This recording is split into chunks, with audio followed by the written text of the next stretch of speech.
আছে। কি বলছেন? আরো আগে যাক, আমরা তার সাথে আছি।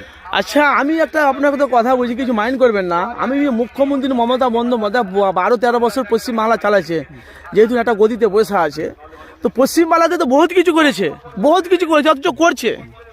আর ঋণ তো শোধ করতে পারবে না পশ্চিমবাংলার মানুষ, কিন্তু তবু তার কাছ থেকে মানুষ দূরে সরে যাচ্ছে। কারণটা কি?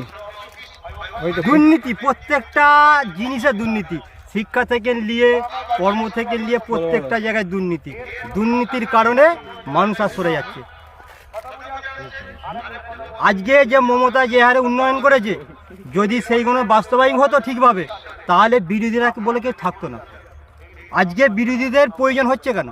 আজকে মানুষ নশাসিকে চাইছে কেন? এই দুর্নীতির জন্যে প্রত্যেকটা, তুমি একটা কিছু করতে যাবে, সেখানে কার্ড বানিয়ে দিতে হবে। তোমার নিজের জায়গায় বাড়ি করতে যাবে, সেখানে কার্ড বানিয়ে দিতে হবে। তুমি একটা জায়গা কিনতে যাবে, সেখানে কার্ড বানিয়ে দিতে হবে।